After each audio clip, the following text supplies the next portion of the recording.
meant RTGs, and we recommended a flyby module because we were respectful of budget limitations, and the orbiter just was a much more expensive option. And I'm going to come back in a minute and tie that in. But first I would say that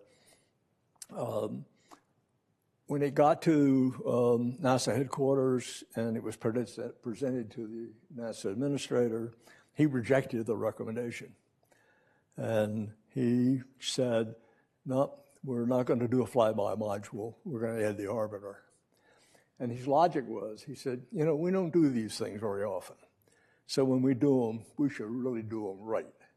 And the ramifications of that will become significant as I get further into the talk. Viking was a challenge from day one. We were pushing every limit of technology that you might imagine. The lander, after it was fully assembled, was put in a cocoon, put in an oven at the Goddard Space Center, and the lander was sterilized because it was a biological mission and we couldn't take any Earth life there at 113 degrees C for, I think, 2 days. Now, if you convert that to Fahrenheit, which I did just to reference it to the kitchen, that's 235 degrees Fahrenheit. And, you know, you can slow cook a lot of things at that temperature. That was one of our challenges. The other challenge was knowledge of Mars. I mean, we didn't know very much about Mars when we were conducting Viking, particularly the surface of Mars. And in fact, I think that probably the smallest thing we had seen was maybe the size of the Rose Bowl, and the clearance that the lander had was 10 centimeters. So that was the kind of the challenge relative to the landing site. The other thing was, you hear a lot about on the Mars missions, I forgot what they call it now, but the 9 minutes of Terra, what have you, the entry, descent, and landing. We were the first ones to ever do it. I mean, and Mars is a hard planet to land on. The Langley project office was large. There were about 300 people. Now you're getting people who were kind of developed in the sounding rocket program I was talking about from lunar orbiters. So Langley had an incredible capability to do these kinds of things. And in the project office, there was an expert in every subsystem on board the spacecraft. I mean, it was not a contract monitoring office. It was a fully competent group, the project office. Martin Marietta Denver was the prime contractor. And my way of categorizing, they had incredible implementation capability. And I'll come to that in a minute. And next thing was, there was a world-class science team. And, you know, you all would know a lot of the names of the people who were involved. And they were fully integrated in the project. I mean, they didn't just, you know, come every quarter to see what was going on.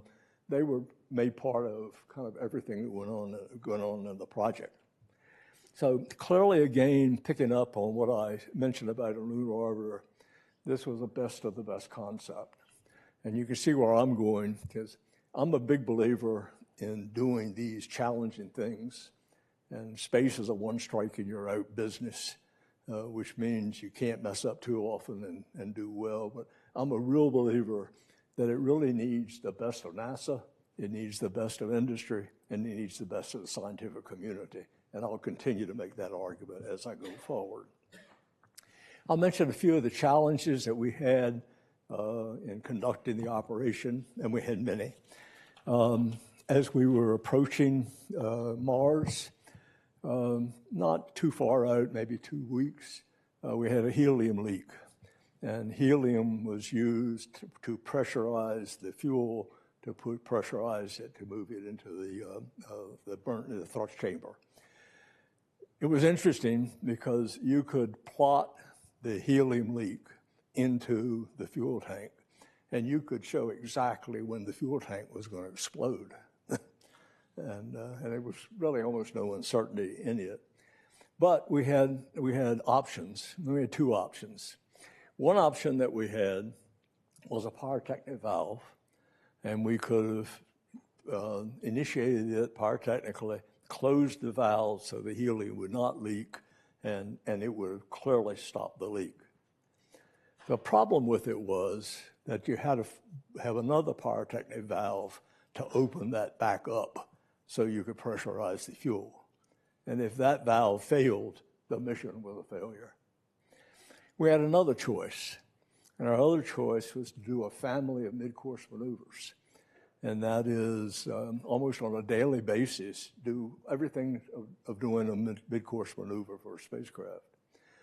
Problem with that was you're about to get to Mars, and you sure don't want a fatigued flight team when you get there with all of this activity. But our decision was to take the latter. And the reason being, we thought as long as that's our solution, we will always be in control, and we will not have been subjected ourselves to a random failure.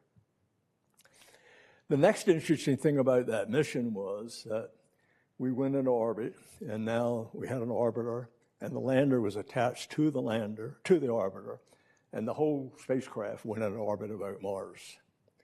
And we took a look at our pre-selected landing site, which we'd been focused on for probably a year, and it was rough. And when we looked at it, almost immediately we knew this is not where you want to land the first time a spacecraft's ever landed on Mars. So we canceled that launch site. That brings me back to another lesson learned. Our planned launch date was July the 4th, 1976, not an insignificant date. We were scheduled to open by a command from the spacecraft, the Air and Space Museum in Washington, which we ultimately did do. But so, canceling that date was not just, as simple as snapping your fingers. But I will tell you, we didn't hesitate, because it was an example of another thing that I really hold sacred in doing these programs. Mission success had been our priority through Arrow and Viking, and mission success was our priority there. And a political decision or a land on the 200th birthday wasn't worth the risk that would go with it. So we abandoned the site. But the drama was not over, if I can say it that way. And we had the other vehicle coming behind us, because we had two orbital lander comets. The other comet was coming behind us, and it was going to get there on a particular time, no matter what we did. So, and we knew that we could not manage two spacecraft on the surface of Mars at the same time. The complexity was that extreme. So we went about kind of an interesting endeavor to start all over again and to pick a new landing site in that a short amount of time. And whereas we were supposed to have landed on the 4th, we actually landed on the 20th, not very long after that we had planned to land. As a side, July the 4th of 1976 will be the 50th anniversary of Viking. And I'm constantly reminded and kind of pleased that the legacy of Viking is alive today almost as much as it was back when we were doing it. Let's see, should I add this? Anyway, I'll add an interesting one of the scientists and person very much involved in working on picking the landing site was Carl Sagan. And one night at about 10 o'clock at night, we were coming back from a meeting, and Carl and I were chatting, and Carl said, I have to be very careful what I say because you all are listening. That's quite a message. That's something I thought a lot about after that. So I guess if I really come back and look at that, the things I think we learned from this experience on Viking was the mission success item, the having a competent NASA group, a competent industry group, a competent science group, and And I guess the other thing that really jumped out is I'm going to go back a minute to the decision that the NASA administrator made to add an orbiter. If he had not made that decision to do an orbiter, one of the things that came out of that, by the way, was the Titan Centaur launch vehicle. It would have never been developed if it hadn't been for that decision. But the really significant decision was if we had the flyby module, we would have had no choice but to land at the pre-selected landing site, where the lander would have probably failed. So a decision by leadership, was so important that the ultimate implication was it probably was one of the decisions that resulted in the success of the program.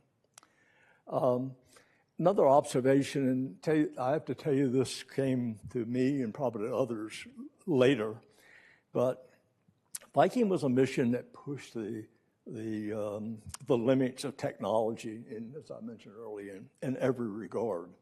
And it also pushed the limits of the capability of the people. I mean, it was about as tough as you could imagine. And so out of that, I came to think about the fact that we do small missions like the Sounding Rocket program. We do medium-sized missions like Lunar Orbiter. We do large missions. We do flagship missions.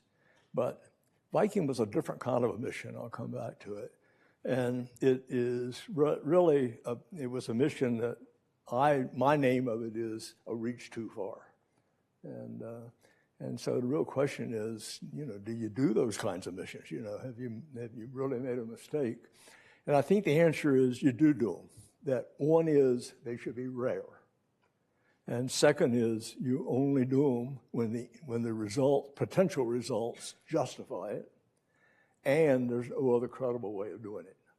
And under those circumstances, I think doing these kinds of missions, but I emphasize rare because they're not always going to work out.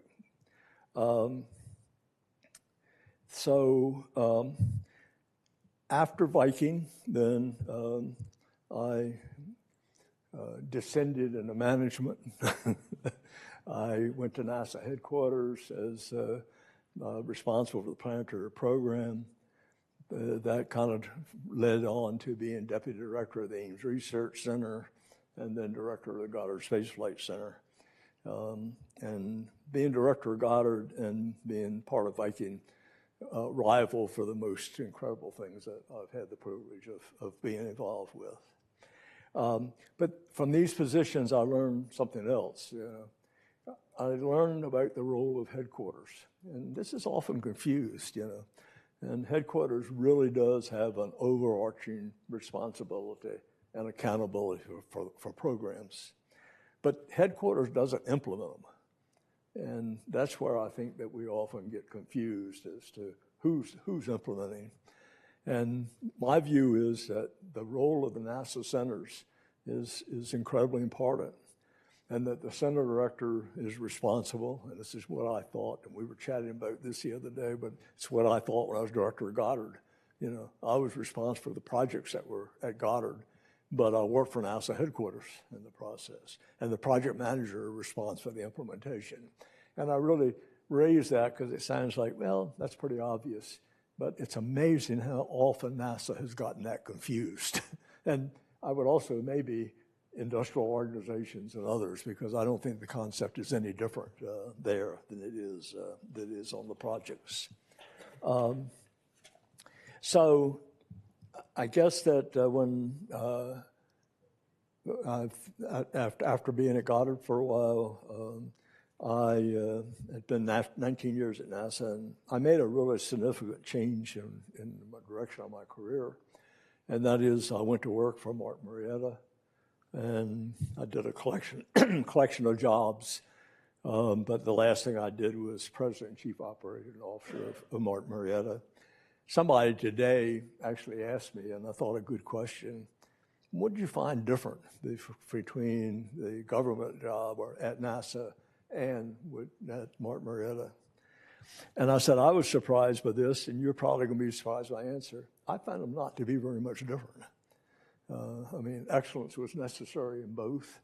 And if I use projects in NASA or NOAA or anywhere in the federal government, projects they are very goal-oriented activities.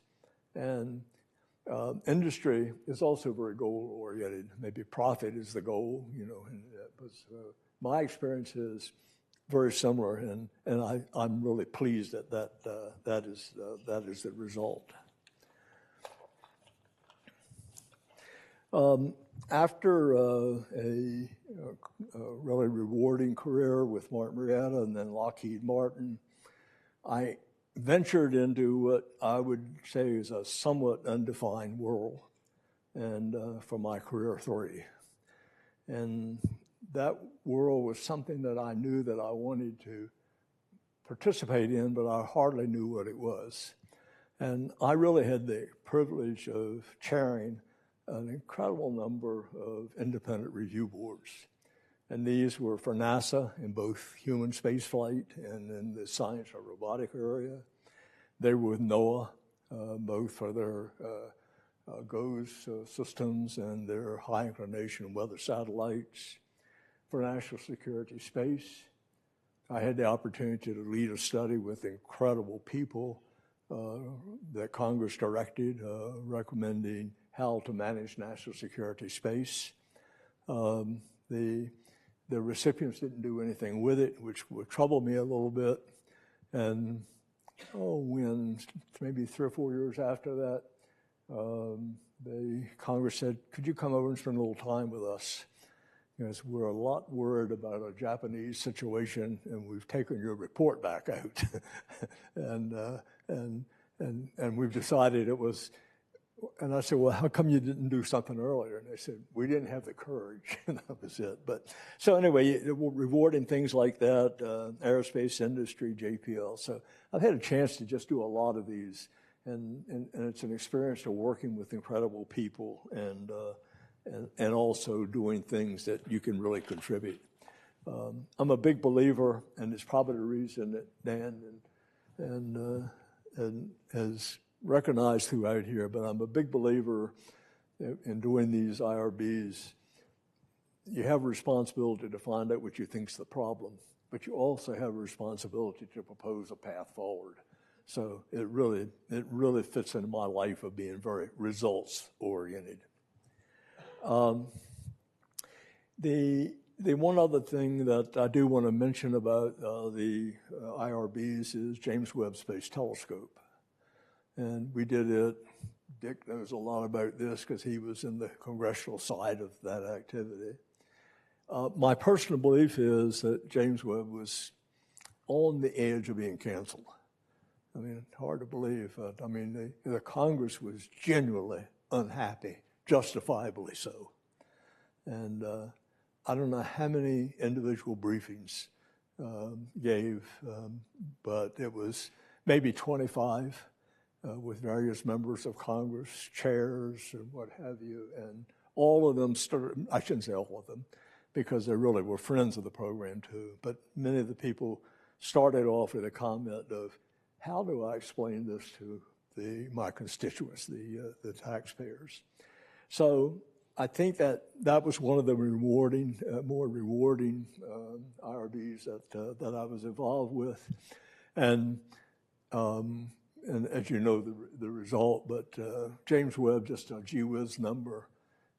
When James Webb was launched, it had about 331 potential single point failures, any one of which would have been mission catastrophic. And so the thing that I got asked kind of regularly on these congressional visits is, do you think this was a reach too far? And first I kind of mumbled, and then, it was. This was the second reach too far mission that I was involved with. So you say, okay, was it justified to do such a mission?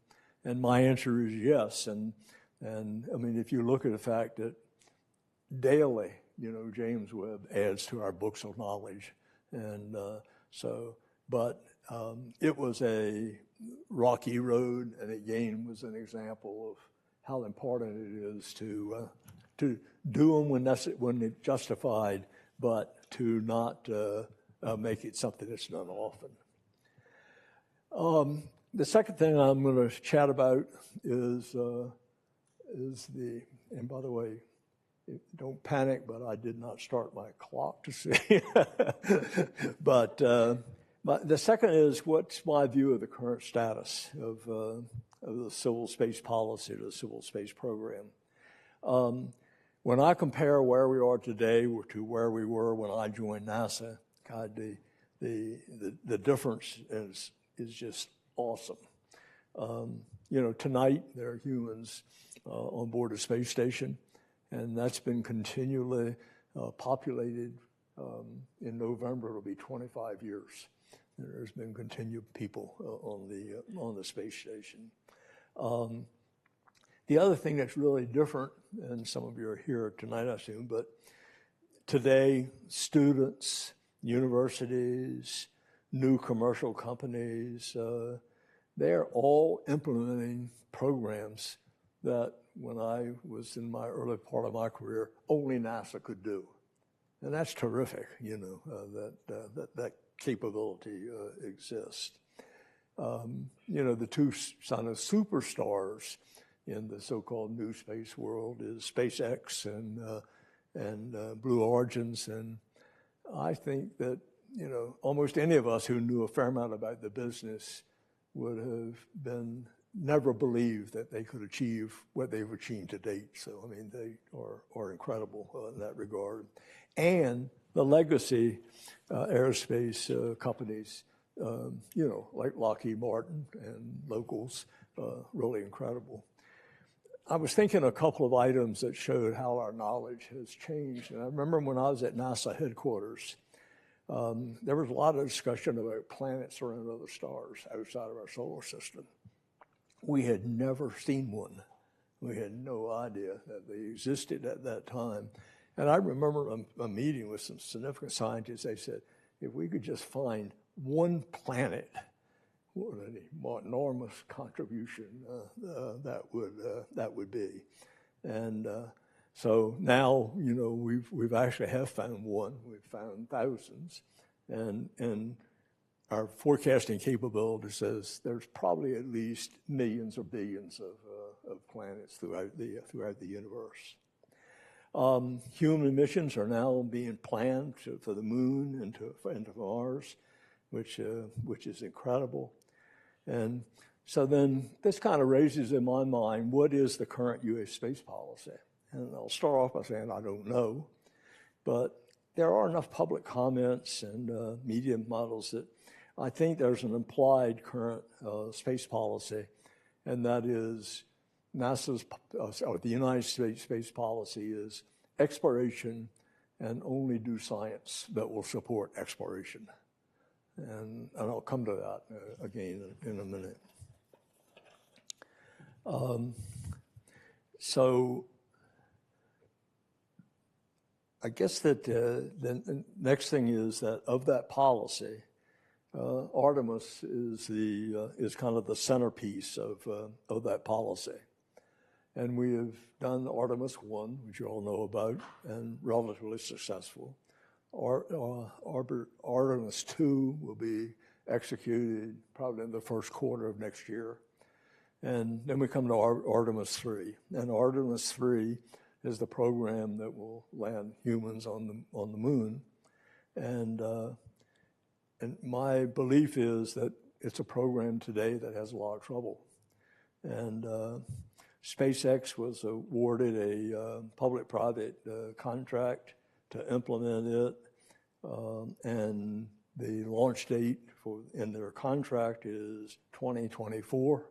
Obviously, they're not going to make that.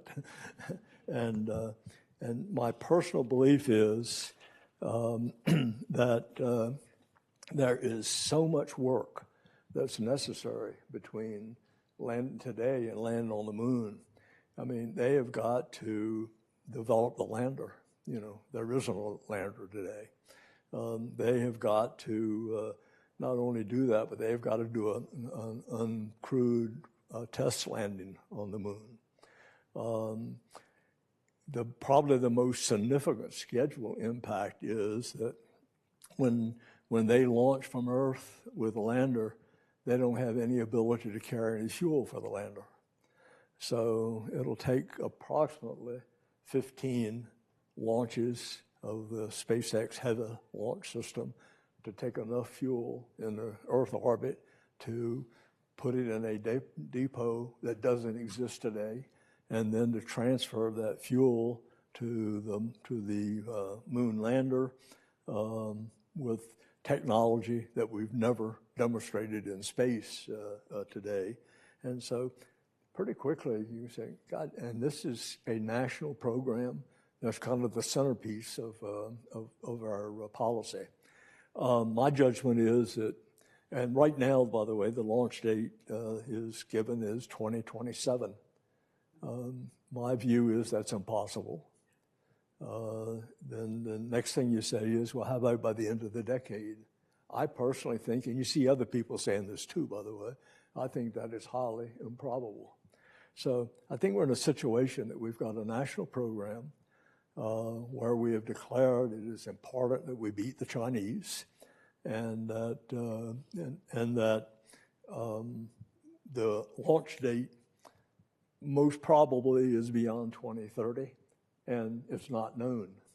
So then, you know, that really is a pretty tough situation. So what do? Well, I think the only thing we can do is that we need to recognize that, and we're not doing that today, but we need to recognize that, and we need to put together an independent team of people, both within NASA and outside of NASA, and we need to develop a credible plan, a credible schedule, and a credible budget. And I guess all I can say is stay tuned to see what happens about it. But if you think about, you know, we've got a narrow policy of exploration being the basic part of the program today, and the centerpiece of the program is as uncertain as I'm describing it to be. Okay, I'm gonna jump forward quickly with part three. In part three, what's the path forward? We've already discussed what is the implied path that we know so much about today. My personal belief that is way too narrow for a great country, and what I mean by that, I mean that just have an exploration policy, which I'm passionate in favor of, but I think that we really need a policy that is much more expansive and much more capable than that. And we need a policy that really is worthy of a great nation. And my view of that is that in addition to exploration, our focus should be on great questions. And I offer the first great question, and I think the great question before us is, are we alone? And I'll bet you every person here tonight has looked up at the terrific sky you have in Boulder and wondered, are we alone? And so I put that at the top of my list. I think the national academies, which should be given the job of putting together the list of great questions. So I think an exploration and a great questions program would be worthy of a great nation. I think the other things that need to be recognized is that a lot of people are going to be flying projects, from students to NASA. I think that the lessons learned that I talked about should be part of the new policy. I think we should do reach too far missions, but as I mentioned earlier, rarely and only when justified. And I believe that there are really going to be some dominant factors that maybe have kind of a little been there, but not like they are but now. And that is that I believe that no longer will projects be approved just because they're exciting exploration or exciting science missions. But I think, in addition, there's going to have to be credible plans. And there's going to have to be credible schedules. And there's going to have to be credible cost. Because I think budget pressures on the space budget are going to be constrained as far as we can see in the future. Because I think that's the nature of the problem that we have. Today, there are many organizations, as I mentioned, that are capable of doing space projects. So it's going to be very competitive. And I think that not only is credibility of the project going to be important, but credibility of the organizations is going to be important. And I believe that merit is really going to replace entitlement as to the criteria for selecting projects. So I kind of come around with my conclusion is that I really believe in the next 6 decades that the excitement and the rewards of the civil space program will be even greater than they were in the last 6 years. I'm optimistic. I continue to believe that great nations do great things. And I think space exploration and knowledge are great things. And I guess I kind of conclude that for the young folks here, I'm envious of the young scientists and engineers who are going to make all this happen. And I just have one final footnote for those of you familiar. But on the surface of Mars tonight, there is a sample. And that sample has a biosignature based on instrumentation of it. And the question is that biosignature indicative of life, or is it indicative of another source? And the only way we can ever know that is to bring it back and analyze it in Earth laboratories. So I'm sure hoping that that sample doesn't have to wait too long to get a ride back to Earth. So with that, I thank you all for your patience, and I've been delighted and enjoy being with you.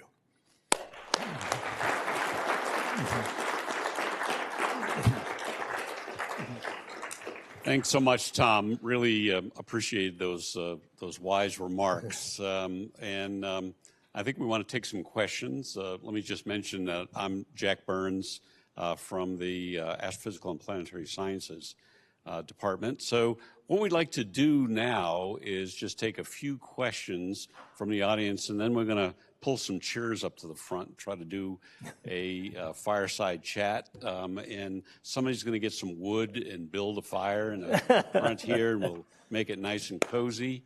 But who'd like to start off with a question? And any and all things are on the table. Maybe we can have a student question to start us off with. We did it. Oh, please go right ahead. Let me bring you the mic. Hello. So you mentioned your path forward in terms of U.S. space policy. And I was wondering, what role does the U.S. have to play with international partners to get back up to the moon? So I know we have the Artemis Accords. I picked up half of it walking down here, so can you repeat it? Yeah, so you talked about your path forward and what we as a community need to do to improve our U.S. space policy and make it more expansive than what it is. So my question is, what role does the U.S. have to partner with their international partners to, get us back to the moon, or, compete with the Chinese Space Agency and expand on the U.S. dominance in space? Great question. I think if you, take a look at history, using the International Space Station as an example, one of its real accomplishments was the international nature of the program.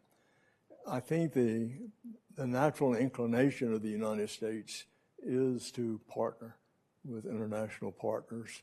And I think that, the probability of it being a part of the future policy is pretty high. On the other hand, there are some competing political situations, as you well know, and the international, activity has some who are not strong advocates of it. But But overall, I think first off, you know, the international space community, while all this other stuff's going on that I was chatting about, have grown to enormous capabilities also. And so I think it's no longer that the international partner is just someone who's added on. I think they really are recognized as being important contributors to some of these programs. So I'm optimistic it'll be part of it, but I do recognize that, you know, today there's not a clear policy of the country. Good question. I think we had another question back here. Let me just run this away.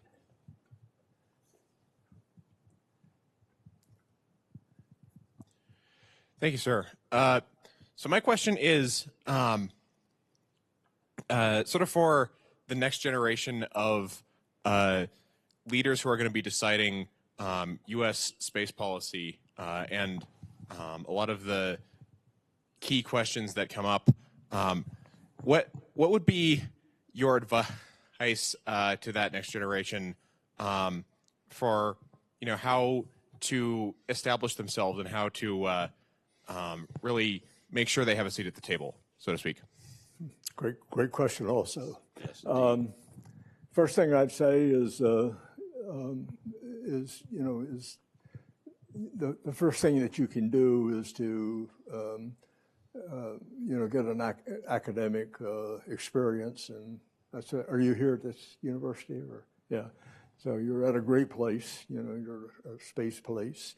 I think that the second thing is that to the degree that there are projects that are being done here by various elements of the university and also by students, get involved and hopefully get involved with a senior person, you know, who has a lot of experience, who can really help do it. As I said, if I use myself as an example, and a lot of people I know, I mean, my 2 years of hands-on experience, most of my whole life's been hands-on experience, but those initial 2 years were critical. And I'd say avoid jobs that might look great, but are focused more on contract management or, not that contract management's not important, but that's not what you want early in your career to develop your capabilities. So I'd concentrate on developing the capabilities, and I think, you know, today if I were you, I would be a little concerned as to all the things that are going on right now in it, but also know that goes through cycles, and I'm a believer and a lot of confidence in great nations do great things, and we're one of those great nations, so I think we'll do great things. So stick with it. And but look for the opportunities that you can really get personal hands-on experience working with someone who has experience in the activity. And good luck. Good advice. Other questions? Yes.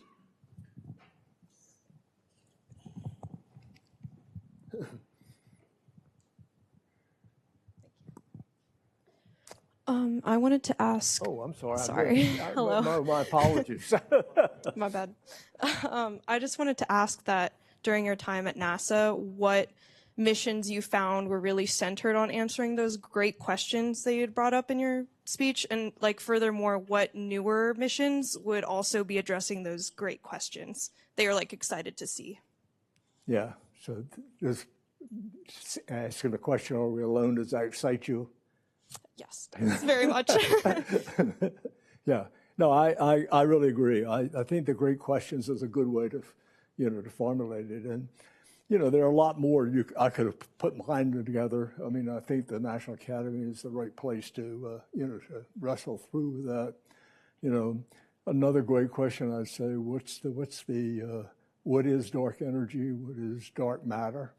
It makes up more than 90% of our universe.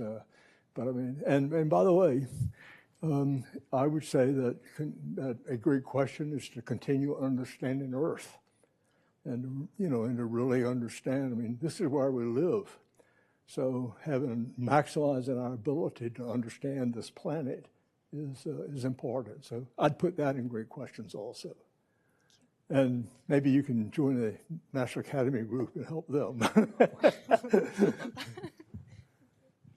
I tell you what, Tom, let's pull some chairs up at the front, and we'll start our fireside chat. My Goddard colleague has had his hand up, but you've been ignoring him. Waleed, Waleed, ask your question while I'm pulling chairs up here. So that's a good time. Thank you for that. I'm curious, given your experience, what you think should drive the balance between human exploration, human spaceflight, and the scientific missions. Because there's all kinds of pressure on NASA to be out there, get out there. Yet some of the greatest returns have come from uncrewed missions. So what do you think should drive that balance? That's really a great question also. I have a fear that I'm an advocate for the lunar program. I don't think we have come to grips with how tough the Mars program is going to be. Because as you well know, a year there, a year to wait to come back, a year back. So, round numbers, that's a 3-year program. And so the difficulty there is keen. And I just think there's so much opportunity in the robotic or the science side that we should take advantage of that. Not to compromise the lunar program, but I think that I keep coming back to it, but I think it's worthy of a great nation to do. And so I'm an advocate, and it would be horrible, that we would really have Artemis problems, and that's the only thing that we've got, going on. So I think a portfolio of things we're doing robotically and with the humans is important to do. I don't know if that answers the question, but I'm a big fan of it. And I think I think right now we're in an environment that the pendulum seems to slam one way or slam another way, and it never hesitates in the middle. and we need more hesitation in the middle. Yeah. I appreciate that. Yeah. Thank you. That's good. All right, let's. You've been standing up for over an hour, so let's have a seat here. Yeah. And let me ask you. let me ask you probably a little controversial question to get the discussion going. Because we talked a lot. You talked a lot tonight about the new commercial side of the space program and how, in many ways, it's taking over. SpaceX is, dominating the Earth launch, low Earth orbit, and now with Artemis going to the moon. So a controversial question is, do we need NASA anymore? And if so, what does that look like in the 21st century? I'll sneak up on the answer, but it's also a good question. I don't think, and it's a long time ago, Viking would have never happened without NASA. Also not without industry either, by the way, in the science community.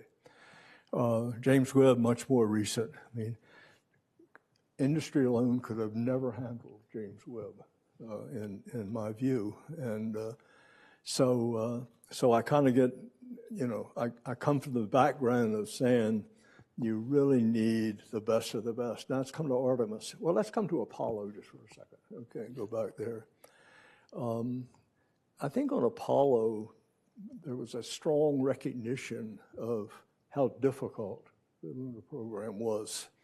And so, they went out and they put together leaders from the Air Force and from industry that became very much a part of the program. One of the items that really intrigues me, because I actually worked with a couple of them, but they went to AT&T, Bell Labs, and they said, we need some systems engineering help with us. And Bell Labs put together a company called Bellcom, and its only purpose was to support Apollo. That was it totally.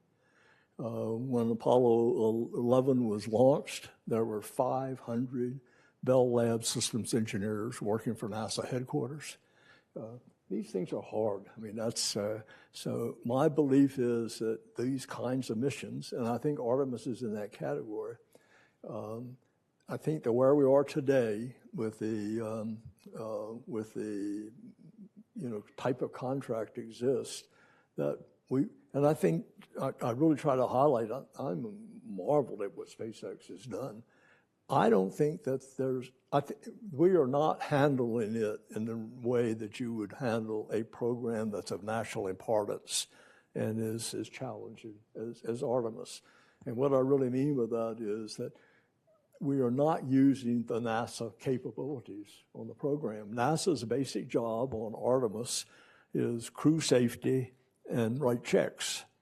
And NASA can offer a whole lot more. And it's not a negative on SpaceX, but I think that partnership is what makes these things happen.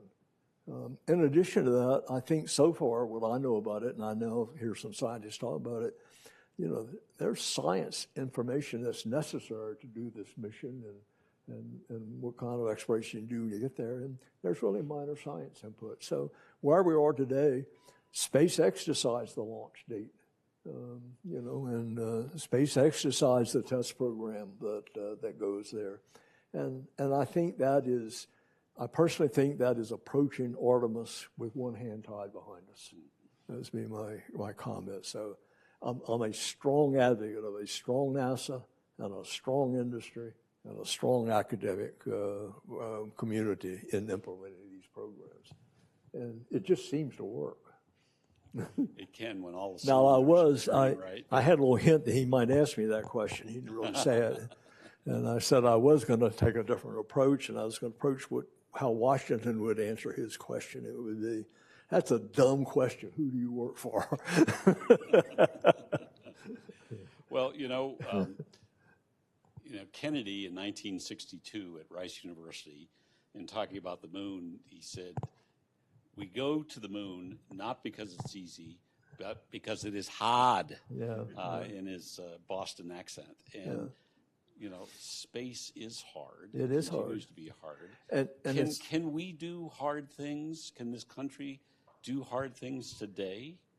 Well, that also is a great question and a great worry. And but I think that we're going to be tested. So we're going to find out. And I think whether we wanted to call it a space race or not, we've actually said enough about it, and it is. I mean, it's a competition with the Chinese. I mean, and that competition is real, and it's competition that has implications way beyond, just the lunar landing program. So I think the answer is we've got to be able to. And I think these young folks here, they're going to be the ones that not make Artemis, but make this, make us have the capability to do this. I'm not pessimistic, except to the extent that we're not off to a good start in Artemis. Right. And and this is my conviction. It has been for some time, but. The former NASA administrator, Jim Bridenstine, he said almost the same thing recently. The Aerospace Safety Advisory Board, they recently reported to Congress, and Congress says, when can we launch? And they said, we have no idea, but it's many years from now. Yeah. And so I guess what I'm really probably saying, we need an awakening. And probably what troubles me about what you're saying more than anything is that we haven't reckoned, the leadership of this activity they may recognize it, but they have not owned up, I don't mean it quite the way that sounds, but they haven't owned up to the situation that at least a lot of us perceive exists. So in that Kennedy era, that space race that was there with the Soviet Union, we know Kennedy's motivations were to beat the Soviet Union in space and beat them economically as well. Some have tried to say we're in an analogous situation today, but with the Chinese. But in our last couple of days, you had, I think, some very good points that maybe we could share with the group about what is different today from that space race in the 60s and early 70s. Well, one thing that's different is the Chinese are much more capable than the Soviet Union was at that time. Now, both have nuclear weapons, and that puts you in a certain category, obviously.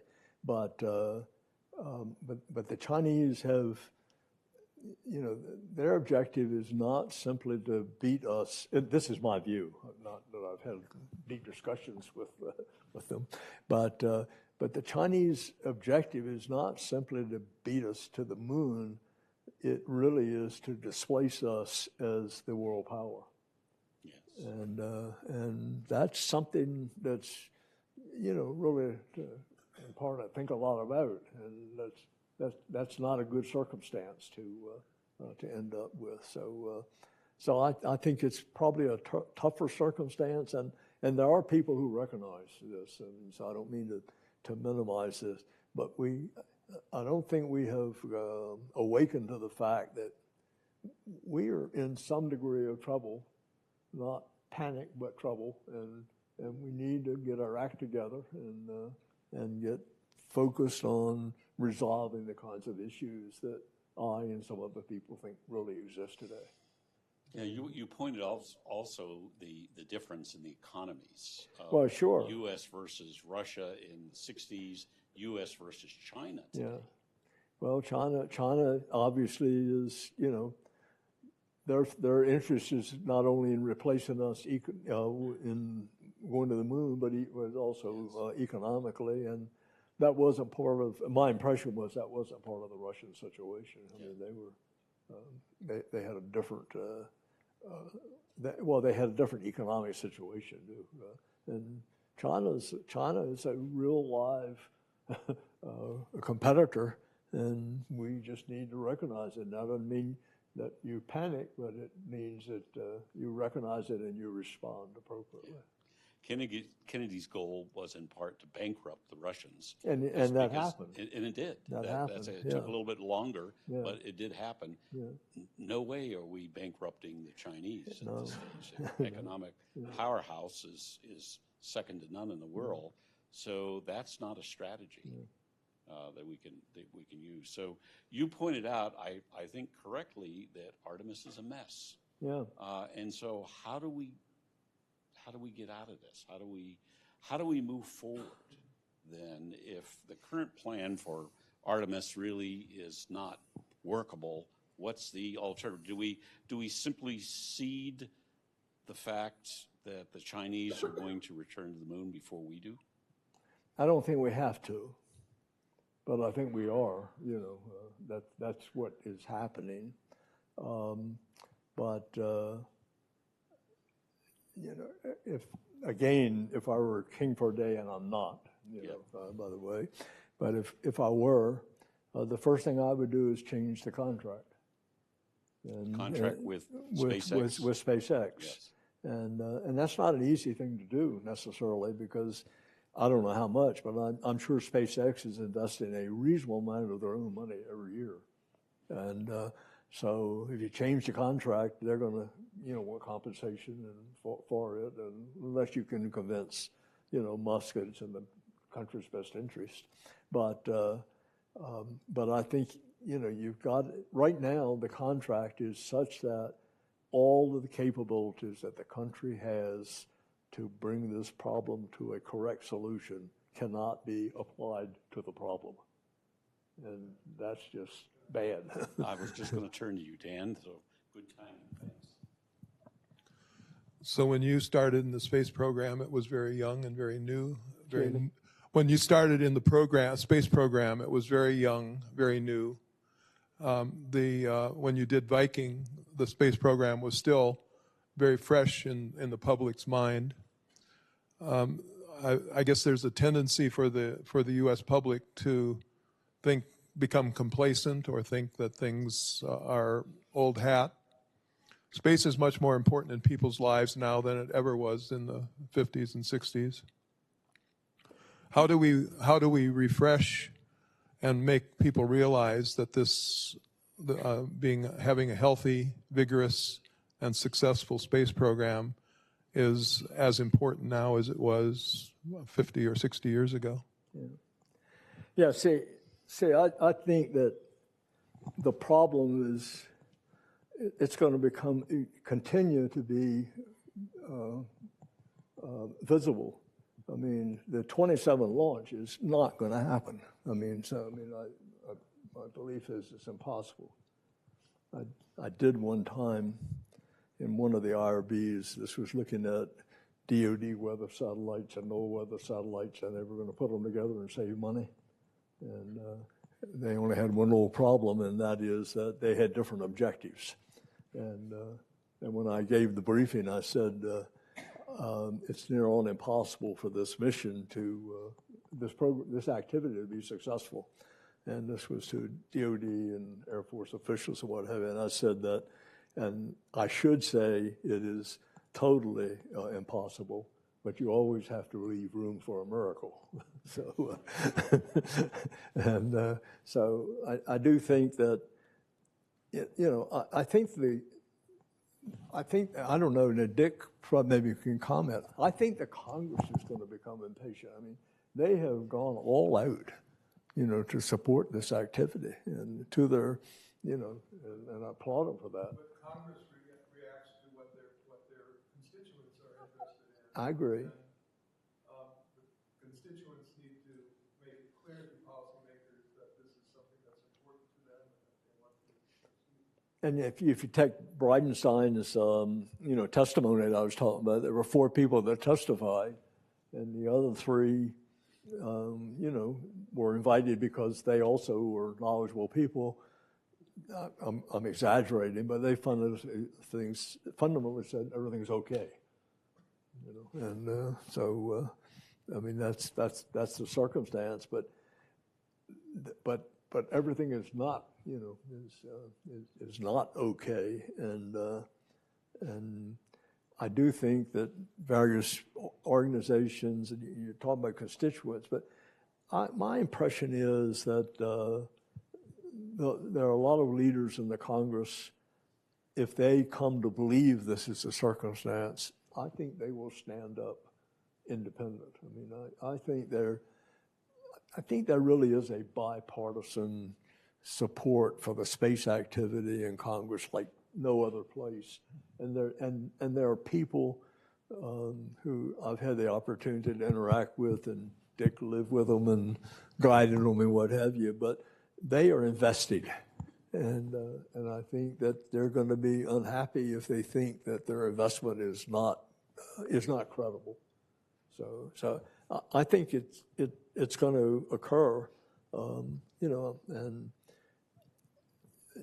the other item is after Bridenstine's statement, there were people involved, from the administration, and I think it would have been true if it was another administration too. I'm not trying to make that deal, who really pushed back. That really wasn't, really wasn't true. It really wasn't valid,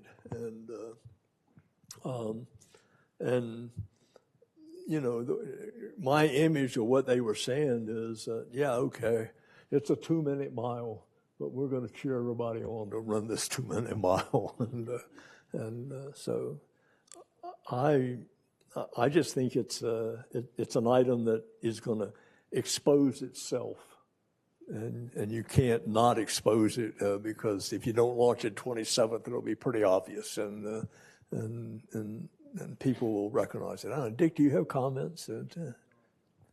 Yeah. So, Tom, you talked about being involved in one of the great science missions that NASA undertook with Viking. And one of the things that is not working right now is the space sciences, especially with respect to, what's proposed in going forward, because the president's budget, proposed to close down over a dozen, maybe close to a couple dozen active instruments, whether they be earth science or astrophysics or heliophysics. So how do we go forward, in the sciences? What should we? Because this is important to everybody in this room, because we work with a lot of those missions. So, how should we proceed? Is there something our community, our science community, might do better in terms of advocating for our science missions, in terms of proposing science missions and the amounts that it takes to build these things today? Do you have some thoughts of advice for us? Again, a really good observation. I mean, you can't help but be alarmed by the state of affairs, that exist. Now, again, speaking for myself, I recognize the country has budget problems. I mean, and I recognize that we need to do something about, budget issues. And I believe that NASA, some bureaucracy had crept in and was deserving of, being removed. But I think if you can get people, maybe the answer is, if there was an administrator, who was named, right now the only champion that I see for something like that in NASA is actually on the Hill, is the congressional folks. So I just have a belief that this is so obvious. I mean, it's not like a subtle problem, and but maybe you could say if there was a piece of bright activity in that the president's budget reduces the science program by 50%, as you well know, and the Congress has not supported that. I mean, at least earlier. So I mean, right now, you try to figure out kind of where we're going to put this puzzle back together. The president's budget cuts the science 50%. The congressional budget, one supports the budget as it was last year, and the other cuts some that goes to human space flight. But the people, the number of people who've taken the early out from NASA is striking, and it's an incredible job now to put Humpty Dumpty back together. I guess is maybe a way to say it, but I just have a fundamental belief that the picture is pretty sound that some people were talking about, and I think people will begin to recognize that. If I can just jump in. And Dan, I was going to. I've got a microphone. Good. Okay. I'll just say that there are a lot of people probably across the nation having this conversation or complaining about the budget things that you've just described. What I think what we're trying to do with the Space Policy Center here is to find constructive ways to help I think that's address right. the problem. I think what you all are, I agree with that. I'm glad you raised that. I mean, I think what you all are doing is a way to have a voice. I mean, that's... And we want to thank you for all the experience that you bring to bear and the advice that you're giving us. And we look to people in this room and others here in this university and in this region, in this state, to help find ways forward. And I think we should draw this to a close and thank Tom. Thank everyone who's made this evening possible. The embers on our fire are glowing low, and so I think it is time to bring it to a closure. But let's give Tom one more nice round of applause, Chris. Thank you very much. But I still think I'm looking at the people who are going to lead us out of this problem. Thank you all very much. I thoroughly enjoyed being with you, and I've enjoyed my day, and I guess I get to do another one tomorrow, which I'm looking forward to. But you're at a great place and enjoy the experience.